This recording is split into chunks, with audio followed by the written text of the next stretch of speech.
देखिए, हम लोग वास्तव में एडवांस्ड इकोनॉमिक थियोरी, उच्चतर आर्थिक सिद्धांत, या जिसे हम प्राइमरी लेवल पर माइक्रो इकोनॉमिक थियोरी या सूक्ष्म आर्थिक सिद्धांत कहते हैं, उसकी क्लास में है। ये ऐसा प्रश्न पत्र है जिसे आप BA1 में भी पढ़ते हैं और MA1 में भी पढ़ते हैं। 80% course in both the classes are same. 20% थोड़ा ज़्यादा है और कुछ कंटेंट ज़्यादा है हर चैप्टर में। तो हम लोग इसको पढ़ेंगे पूरे कोर्स को उसी PG के लेवल पर, ठीक है, और एक साथ पढ़ेंगे। इसके पहले कि हम लोग शुरू करें, सबसे पहले हम इसका सिलेबस देखेंगे कि हमें क्या पढ़ना है। उसके भी पहले हमको यह जानना चाहिए कि वास्तव में एक अर्थशास्त्री के रूप में, अर्थशास्त्री मैं इसलिए कह रहा हूँ कि being a student of economics you will definitely be an economist in the future. आप अर्थशास्त्र के विद्यार्थी हैं तो आगे भविष्य में क्या बनेंगे? अर्थशास्त्री ही बनेंगे। ये मुद्दा नहीं है कि आप कितने बड़े बने कितने छोटे बने। तो एक अर्थशास्त्री को वास्तव में किन गुणों से परिपूर्ण होना चाहिए? What skills are required to be a good economist? कौन सा ऐसा विशेष गुण होना चाहिए किसी अर्थशास्त्री को हो, या अर्थशास्त्र का विद्यार्थी को हो, या अर्थशास्त्र का अध्यापक को हो, या अर्थशास्त्र का अन्वेषक को हो, what ever you want you may address. तो इसके लिए हमको बहुत अच्छे ढंग से अगर अपनी बात को समझना हो तो आज से 70-75 साल पहले जॉन मेनार्ड कीन्स ने अपने एसेज इन बायोग्राफी उन्होंने एक पब्लिकेशन किया जिसमें उन्होंने ये बताया कि what skills there should be in a good economist. एक अच्छे अर्थशास्त्री में क्या विशेष गुण होने चाहिए। तो उन्होंने इतना बढ़िया लिखा, उन्होंने कहा कि इकोनॉमिस्ट को एक अच्छा हिस्टोरियन भी होना चाहिए, उसे एक अच्छा फिलॉसफर भी होना चाहिए, उसे एक अच्छा मैथमेटिशियन भी होना चाहिए, उसे एक अच्छा ज्योग्राफर भी होना चाहिए, उसे एक अच्छा साइंटिस्ट भी होना चाहिए। कुल मिलाकर के एक इकोनॉमिस्ट को एक कंप्लीट मैन होना चाहिए, क्योंकि उसे इकोनॉमिक्स किसी इशू की व्याख्या करते समय वो सारे इश्यूज को अगर उसकी बढ़िया समझ रखता है तभी जाकर के वह अच्छा विश्लेषक हो सकता है। Otherwise he or she cannot explain the situations very well. जो परिस्थितियां हैं उनकी आप व्याख्या नहीं कर सकते। फॉर एग्जाम्पल, इस समय कृषि बिल झगड़े में है, बहुत अगर आसानी से कहें तो कृषि बिल झगड़े में है, और आपसे कहा जाए कि being a student of economics you just explain the situation, आपको इसकी व्याख्या करनी है। तो केवल अगर आप इकोनॉमिक्स जानते हैं तो आप सिर्फ उस इशू की बात करेंगे बिना किसी आगे पीछे जाने जो आप समझेंगे। लेकिन अगर आप सोसाइटी के बारे में भी जानते हैं, पॉलिटिक्स के बारे में भी जानते हैं, अगर आप जियोग्राफिकल या रीजनल डिफरेंसेस के बारे में भी जानते हैं, जो कृषि नीति जौनपुर में उचित है क्या वही कश्मीर में भी उचित है, क्या वही पूना में भी है, क्या वही केरल में भी है, क्या वही गोवा में भी है, क्योंकि हर जगह के उत्पाद डिफरेंट है, हर जगह की मार्केटिंग अलग है, हर जगह का कंजम्पशन पैटर्न अलग है। हम लोग रोटी खाते हैं, बंगाल में सब लोग चावल खाते हैं, हम लोग मछली नहीं खाते हैं, वो मछली ही खाते हैं। तो हमको पता होना चाहिए ना पूरे देश के बारे में कि ज्योग्राफी कैसी है, हिस्ट्री कैसी है, पॉलिटिकल सिचुएशन। इस पूरे आंदोलन में हमको ये भी पता होना चाहिए कि क्या सही में किसान अपने वास्तविक हित के लिए लड़ रहे हैं। ऐसा तो नहीं कि पॉलिटिक्स हो रही है और किसी के बहकाने पर इतना बड़ा आंदोलन चल रहा है। तो हमें निष्पक्ष रूप से ये सारी बातें पता होनी चाहिए। इसका मतलब कि अर्थशास्त्री को हर विषय थोड़ा थोड़ा अगर आता रहेगा तो वो अपनी बात एक्सप्लेन करते समय सारे तथ्यों को समेट करके बेहतर प्रेजेंटेशन करने में समर्थ होगा। बात समझ में आई? तो अब हम ये मान करके कि आप में ये सारे गुण हैं, इसलिए आप इकोनॉमिक्स पढ़ना चाहते हैं, और आप नहीं भी है तो धीरे धीरे अपने में डेवलप कर लेंगे। और कुल मिला करके you must be a good citizen. हर व्यक्ति को क्या होना चाहिए? एक अच्छा नागरिक होना चाहिए। व्यक्ति होना, मनुष्य होना, नागरिक होना, ये सब अलग अलग कॉन्सेप्ट हैं। अच्छा व्यक्ति होना अलग बात है, अच्छा नागरिक होना अलग बात है, अच्छा मनुष्य होना अलग बात है। तो हमको नागरिक अच्छा होना चाहिए। नागरिक का संबंध रिलेटिव होता है। It means now you are talking about a particular country. हम नागरिक का मतलब भारत के नागरिक हैं। व्यक्ति तो दुनिया का कहीं का कोई भी हो सकता है, मनुष्य एब्सोल्युटली कोई भी हो सकता है, लेकिन नागरिक हर आदमी नहीं हो सकता। नागरिक आप जहाँ हैं वहीं के हो सकते हैं। आप चले जाएंगे नीदरलैंड में तो आप थोड़े वहाँ के नागरिक हो जाएंगे। आप हिंदुस्तान में हैं तभी हिंदुस्तान के नागरिक हैं। तो you should be a good citizen. आपको राष्ट्र के हित पर, समाज के हित पर, लोगों के हित पर निश्चित रूप से ईमानदारी से व्यवहार करना चाहिए। और हमेशा ये बात जानना चाहिए कि आप समाज के लिए असेट हों, लाइबिलिटी ना हो। आप जहाँ खड़े हो जाएं वहाँ दूसरा आदमी सुरक्षित हो जाए। ऐसा ना कि जहाँ खड़े हो जाएं दूसरा आदमी अपनी जेब पकड़ ले कि अब चुराया, अब चुराया, अब चुराया, अब चुराया। ऐसा ठीक नहीं है। अक्सर जैसे बस में आप बैठें, जैसे आपने बस में घुसे तो आपके घुसते ही बस में अगर कोई लड़की पहले से बैठी है तो उसको लगेगा अरे अब बिल्कुल अब आ गए भैया, अब एकदम सेफ। इसका उल्टा अगर हो गया, मान लीजिए कि आपके घुसते ही उसका बीपी शुगर बढ़ने लगा कि अरे अब क्या करें, तो दुष्ट आदमी आ गया। तो दोनों में कौन ठीक है? होना यही चाहिए कि आप खड़े हों तो सामने वाला सुरक्षित हो जाए, कोई भी हो। इसका मतलब कि आपको समाज में एक संपत्ति की भूमिका निभानी चाहिए। एक जिम्मेदारी या दायित्व आप किसी के ऊपर हो जाए, ऐसा बोझ हो जाए किसी के ऊपर जिसको आप कहते हैं, ऐसा नहीं है। तो ये है जो एक अच्छे अर्थशास्त्री के गुण हैं। वास्तव में ये सब आप में होने चाहिए। अगर ये सारे गुण हैं तभी आप अच्छा विषय के विद्यार्थी बन सकते हैं, अच्छे अध्यापक बन सकते हैं, अच्छे अर्थशास्त्री बन सकते हैं, अच्छे डेटा इंटरप्रेटर बन सकते हैं। क्यों? मैथमेटिक्स नहीं आएगी तब क्या करेंगे? तो बढ़िया टेबल बनाना है, ग्राफ बनाना है, इक्वेशन पढ़ना है, समीकरण पढ़ना है, डेटा को इंटरप्रेट करना है। कैसे करोगे भाई? तो बेसिक परसेंटेज, रेशियो, एवरेज, गुणा, भाग, जोड़, घटाना, इतना तो आना चाहिए ना। तो इसलिए हर विषय का कुछ न कुछ रोल है। और जो हर विषय में मास्टर है, मास्टर इन द सेंस कि काम भर का सब थोड़ा थोड़ा जानता है, ठीक है, तो तभी वह अच्छा अर्थशास्त्री बन सकता है। अब आप देखें, इसके बाद हम लोग चलते हैं कि हमें अपने इस विषय में पढ़ना क्या है। हम पहले इसमें आपको केवल जो यूजी वाला सिलेबस है उसकी बात करते हैं। तो आप देखें, उसके पहले आपको हम कुछ किताबें बताते हैं। देखिए, माइक्रो इकोनॉमिक थियरी BA 1 को पढ़नी है, एडवांस्ड इकोनॉमिक थियरी पढ़ना है MA के बच्चों को। दोनों ही लोग, BA और MA के लोग, बहुत अच्छी किताब पढ़ना चाहते हैं। कंपटीशन ओरिएंटेशन अगर आपका है, अगर आप चाहते हैं कि हमको बहुत ही रिसेंट इन्फॉर्मेशन मिले, जैसे अगर हम किताब पढ़ रहे हैं, किताब में उदाहरण दिया जाए तो उदाहरण हमको 2015-16 का मिले, 17 का मिले, सन 80 का न मिले, और उदाहरण वह मिले जो हमने देखा कि 8वें रिसेशन पूरी दुनिया में पैदा हुआ, तो उस रिसेशन के क्या कारण थे।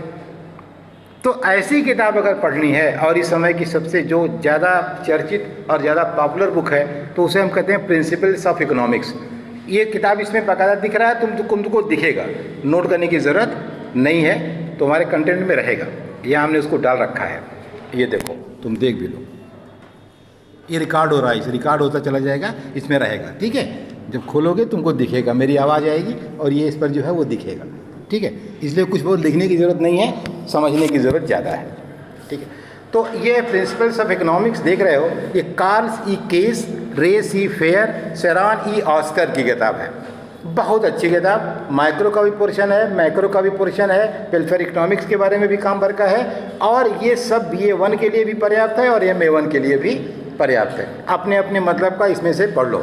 कोई भी ऐसी किताब जो बहुत अच्छी होती है वो किसी विषय, किसी क्लास के लिए लिखी नहीं जाती, वो जनरल होती है, जिसको जो जरूरत पड़े वो अपने वहाँ से अपना मैटर ले ले। तो अगर बहुत अच्छा पढ़ना है तो you should by this book, और ये भी कंडीशन है कि अगर अंग्रेजी में पढ़ना हो, ठीक है। अगर नहीं पढ़ना है इन केस, तो BA1 के बच्चे, ये देखो TR जैन की किताब है, आर्थिक विश्लेषण, ठीक है।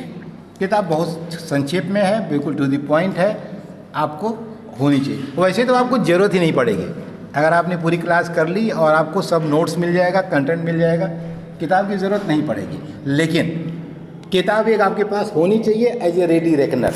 कैसे लिखेंगे, कैसे प्रश्न आएगा, कैसे उत्तर लिखेंगे, कितना लिखेंगे, क्या क्या लिखेंगे, क्या नहीं लिखेंगे, बहुत सारी चीज़ें किताब से आपकी समझ में आती हैं। इसके अलावा या दूसरी ये किताब है BC सिन्हा की, अर्थशास्त्र की। BA के बच्चे समझें इसको MA वाले नहीं लिखेंगे, उनके लिए इसका कोई मतलब नहीं है, ठीक है। BC सिन्हा की किताब आप इसको भी ले सकते हैं, TR जैन भी ले सकते हैं। पा गए हो तो बुराई नहीं है, अच्छी खराब मत पूछो। अगर पा गए हो फ्री में, खरीदना नहीं है तो इट्स गुड, ठीक है। अगर खरीदना है तो इसको खरीदना। तो इसके बाद आप देखो, हम लोग इसका MA वाली भी किताब नोट कर ले, तब आगे हम लोग देखते हैं। एक मिनट रुक जाओ, ये MA वाले देखें अपनी किताब कि इनको एक किताब इनकी है इंटरमीडिएट माइक्रो इकोनॉमिक्स करके HL बैरियन की, HALR बैरियन, ठीक है।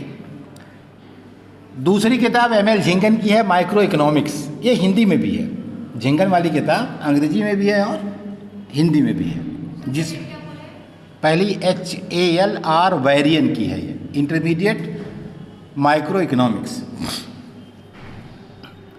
और दूसरी ML झिंगन की है माइक्रो इकोनॉमिक्स। तीसरी किताब बहुत अच्छी है, बहुत संक्षेप में है, बहुत क्लियर लिखी हुई है माइक्रो इकोनॉमिक्स पर, शायद इतनी साफ दूसरी किताब नहीं है। वह है एक कुछ सैनी की मॉडर्न माइक्रो इकोनॉमिक्स। ये सारी किताबें तुम्हारे नोट्स में हैं, जो तुमको हम पढ़ाएंगे वो सब इन किताबों का कंटेंट उसमें है, इसलिए तुम्हें बहुत मेहनत या बहुत परेशान होने की ज़रूरत नहीं है। खरीद लोगे तो अच्छा रहेगा। और सबसे अच्छी किताब जो आपको खरीदना है, कुल मिलाकर के परफेक्ट है, वो एडवांस्ड इकोनॉमिक थियरी, ये HL आहूजा की, HL आहूजा की किताब हिंदी में भी है और अंग्रेजी में भी है। ये सबके लिए परफेक्ट है, BA1 से लेकर के और IAS तक पढ़ने के लिए। ऐसा कुछ नहीं बचा जो इसमें न लिखा गया। एडवांस्ड इकोनॉमिक थियरी, हिंदी में उच्चतर आर्थिक सिद्धांत, HL आहूजा, ठीक है। हाँ,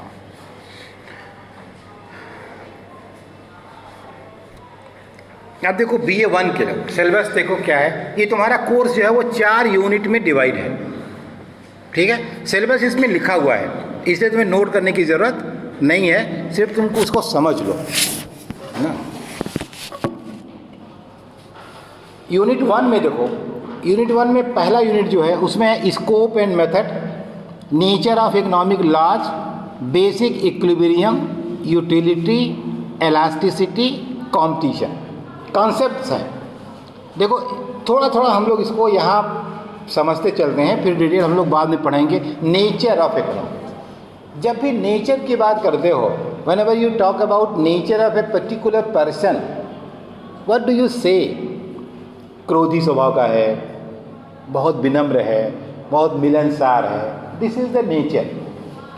लेकिन जब तुम सब्जेक्ट के नेचर की बात करते हो तो सब्जेक्ट का नेचर कैसा होगा? Either it should be science और आर्ट, या तो वह कला होगा या तो वह विज्ञान होगा। किसी विषय का नेचर कैसे तय होता है? उसका नेचर कैसा होगा? या तो विज्ञान होगा या तो कला होगा। इसका मतलब जब हम नेचर की बात करते हैं तो हम इस बात का अध्ययन करते हैं कि वो विज्ञान है अथवा कला है। और यदि विज्ञान है, विज्ञान कैसे होगा? तुमने इंटर में पढ़ा होगा विज्ञान किसे कहते हैं? किसे कहते हैं विज्ञान?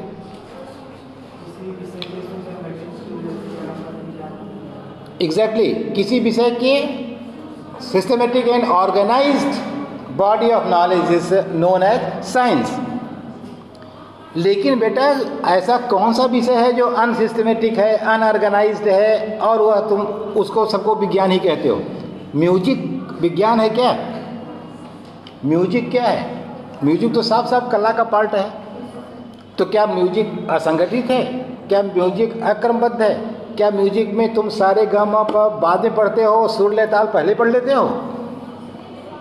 वो भी तो क्रमबद्ध है, वो भी तो व्यवस्थित है। तो फिर वो विज्ञान क्यों नहीं भाई? तुम्हारी परिभाषा के हिसाब से होना चाहिए। इसका मतलब योर डेफिनेशन इज रॉन्ग, बहुत साफ साफ। जो तुम बता रहे हो वो परिभाषा कैसी है? गलत है।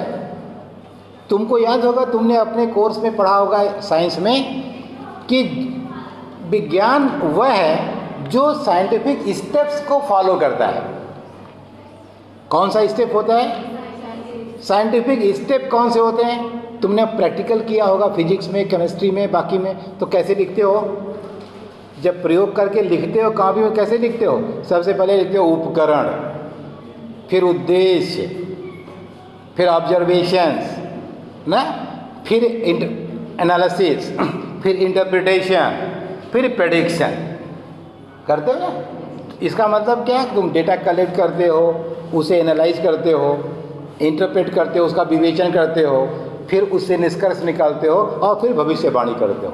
यानी जहाँ ये सारी सुविधाएं उपलब्ध हों उसे हम विज्ञान कहेंगे। मतलब subject which follow scientific steps that will be known as science. बात समझ में आई? तो अब वो साइंस दो तरह का हो सकता है। पॉजिटिव साइंस भी हो सकता है, नॉर्मेटिव साइंस भी हो सकता है, वास्तविक विज्ञान भी हो सकता है और आदर्श विज्ञान भी हो सकता है। वास्तविक विज्ञान का संबंध व्हाट इज से है। ज़्यादा हम विस्तार से नहीं जाएंगे, सीधे सीधे आपको समझा देंगे। व्हाट इज, व्हाट इज का मतलब जो जैसा है, just you have to only explain, you have not to issue any value judgement. मैंने पूछा क्लास में कितने बच्चे हैं? सीधा सा आंसर है there are 30 students in the classroom. खत्म। मुझे ये नहीं कहना है कि अरे यार 300 एडमिशन लिए थे, 30 ही क्यों है? कम से कम 100 तो होने ही चाहिए थे। चाहिए, जब चाहिए शब्द का प्रयोग करते हैं तो हम फिर नॉर्मेटिव इकोनॉमिक्स की बात करते हैं, आदर्श विज्ञान की बात करते हैं। व्हाट आर टू बी, क्या होना चाहिए। ठीक है, क्या होना चाहिए जब कहते हैं तो वास्तविक विज्ञान और आदर्श विज्ञान। तो विज्ञान पहले हम तय करते हैं, फिर विज्ञान में वास्तविक विज्ञान है जिसको फिजिक्स, केमिस्ट्री, मैथ आप पढ़ते हैं। वो सब क्या है? वो बस स्थिति की व्याख्या करते हैं। लेकिन जब सोशल साइंस में आप आते हैं, इकोनॉमिक्स में, सोशियोलॉजी में, पॉलिटिकल साइंस में, हिस्ट्री में, तो यहाँ क्या कहते हैं? अरे सरकार को ऐसे नहीं करना चाहिए, बताइए किसान इतना दिन से आंदोलन कर रहे हैं। ये चाहिए क्या हो गया? ये आदर्श विज्ञान का काम है। हम इकोनॉमिक्स में being a social scientist situations को केवल एनालाइज नहीं करते, बल्कि सिचुएशंस की अच्छाई बुराई पर भी अपना विचार व्यक्त करते हैं। और कारण क्या है? क्योंकि being a social animal we cannot be an absolute personality. हम ऐसा हो ही नहीं सकता कि बिल्कुल एकदम एब्सोल्यूट हो जाएं। हम मनुष्य हैं, हमारा स्वभाव सहृदय है और हम अच्छाई बुराई से, सही गलत से, उचित अनुचित से निश्चित रूप से प्रभावित होंगे। ठीक है, तो ये इसको हम कहते हैं नेचर ऑफ, कि लाज के नेचर क्या होंगे। तो लाज का नेचर क्या होगा? वो या तो साइंटिफिक होगा, साइंस होगा, या तो आर्ट होगा। साइंस होगा तो या तो वास्तविक होगा या तो आदर्श होगा। और फिर आर्ट होगा तो आप देखेंगे कि हर विषय, कला भी है। कला किसे कहते हैं? आपने पीछे किसी क्लास में पढ़ा होगा कि किसी कार्य को बेहतर रीति से करने का जो ढंग है उसी को हम कला कहते हैं। ठीक है, the best way to perform any activity. तो भाई कला तो फिर हर जगह की जरूरत है। कला तो हम खड़े हैं, इसमें भी कला है ना। हम ऐसे खड़े हो सकते हैं टेढ़े होकर के, कैसा लगेगा तुमको? गड़बड़ हो गया ना। इसका मतलब कि तुम्हारा हर मूवमेंट, तुम्हारी साउंड, तुम्हारी आवाज़ की क्लैरिटी, तुम्हारा बॉडी जेस्चर, तुम्हारा आई कांटेक्ट, ये सब तुम्हारी कला का पार्ट है। तुम्हारी शर्ट, तुम्हारा जूता, तुम्हारी शर्ट पहने माल पड़ा कि इसको कहीं तुम कहाँ से निकाल के लाओ, 150 क्रीच पड़ी हुई है उसमें, इसका मतलब गड़बड़ हो गया ना। बाल है तुम्हारे खूब उधड़ाए हुए हैं, बिल्कुल ठीक नहीं है। तो ये सब भी कला है। और हर व्यक्ति कला, खड़े होने में, उठने में, बैठने में, अरे घर में तुम अपने घर में कोई सामान अगर ऐसे यहाँ रखे हो, ये भी कला है। अभी डाइनिंग टेबल तुम्हारे बीच में है, सामान सारा जाओ, अपनी किताब वहाँ, कापी वहाँ, बैग वहाँ फेंक दो, डाइनिंग टेबल कैसा लगेगा? और डाइनिंग टेबल पर से सब हटा के करीने करो तब कैसा लगेगा? अच्छा लगेगा। तो कला तो हर जगह है, छोटे छोटे भी काम में है और बड़े से बड़े काम में। घर में झाड़ू लगाना भी एक कला है। सबको आती है झाड़ू लगाने? कौन कौन झाड़ू लगाता है? हाथ उठाए। क्यों तुम लोग क्या दही लगा के बैठे हो, हाथ में झाड़ू नहीं लगाते? हाँ, ये देख लो, ये हाँ नीचे करो। मैं यही जानना चाह रहा था और कुछ नहीं। मैं जानता था कि तुम सब नालायक हो, झाड़ू लगाते हो, पता था। लगाना चाहिए तुमको झाड़ू। यही गड़बड़ है कि कोई लड़की ऐसी थी जिसने हाथ ना उठाया हो, झाड़ू नहीं लगाते। और तुम में से एक आध लोग हाथ उठाए के लगाते हैं। जो लगाते हैं दे आर गुड, और जो नहीं लगाते उन्हें लगाना चाहिए।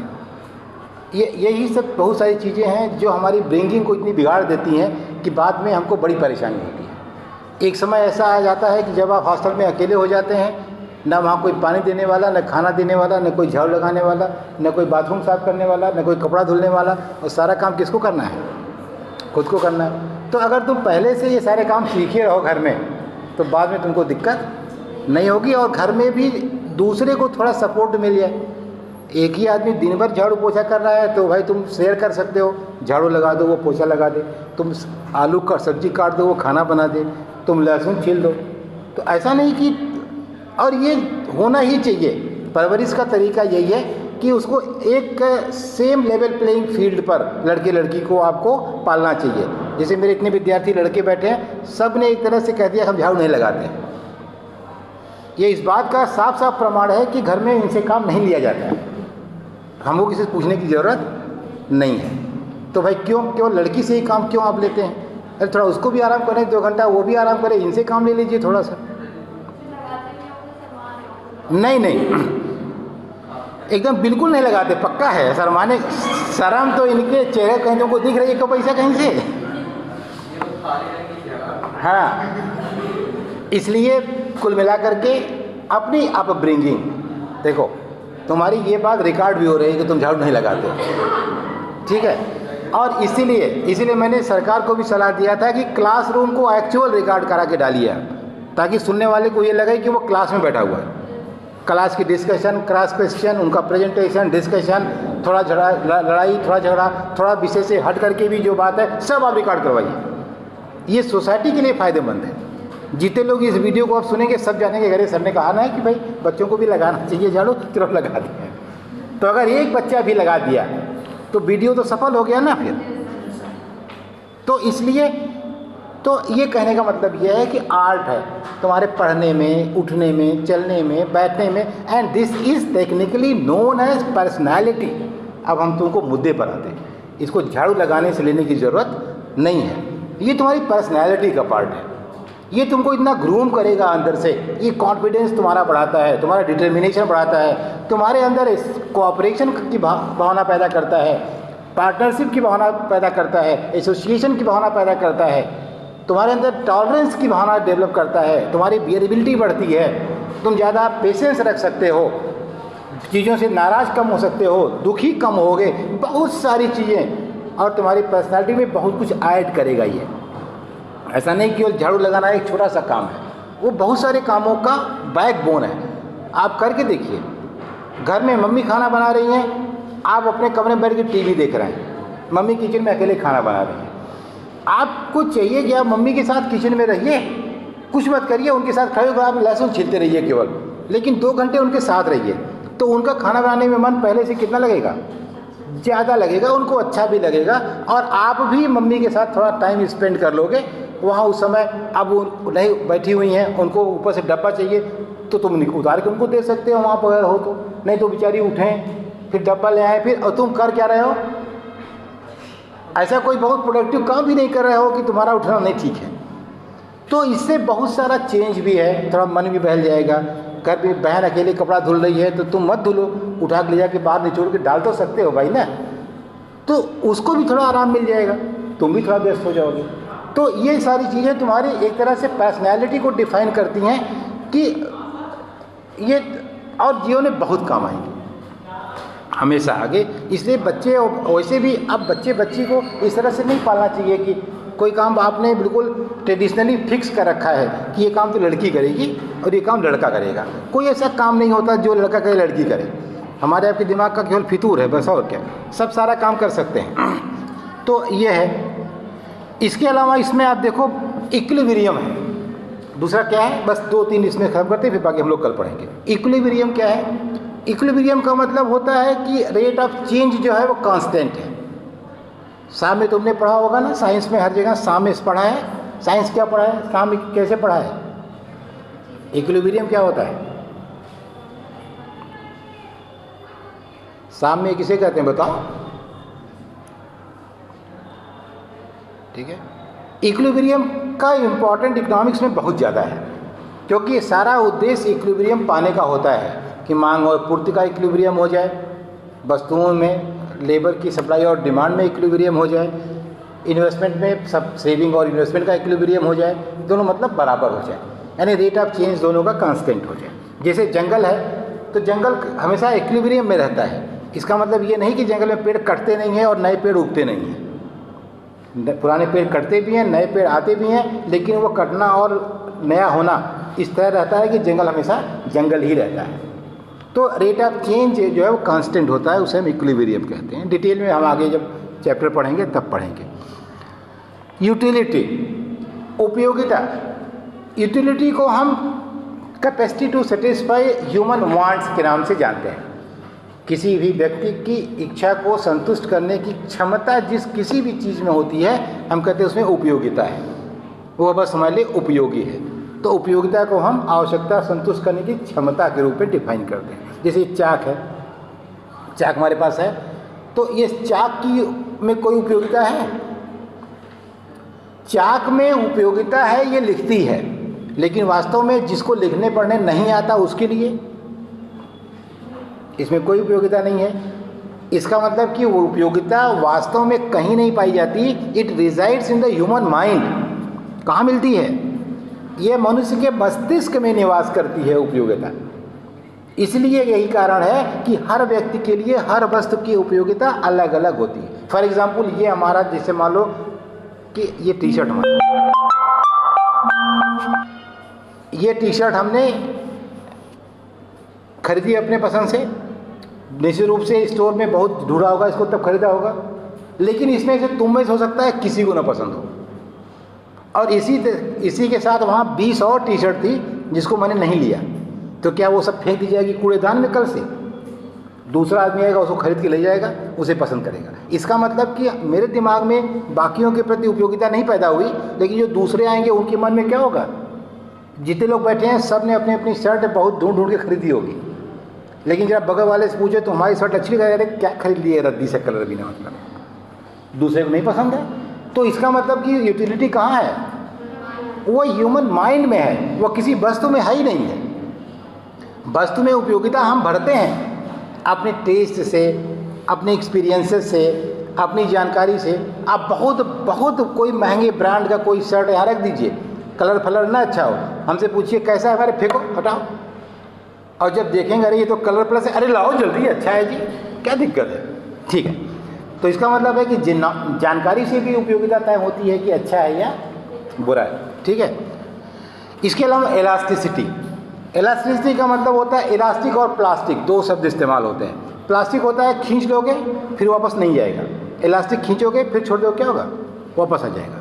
तो इलास्टिसिटी का मतलब होता है रेट ऑफ चेंज या रेशियो ऑफ परसेंटेज, जिसको अगर स्पष्ट कहें तो लोच को क्या कहते हैं? Ratio of percentage. डिटेल हम लोग बाद में पढ़ेंगे। इसके अलावा कंपटीशन। कंपटीशन का मतलब क्या होता है?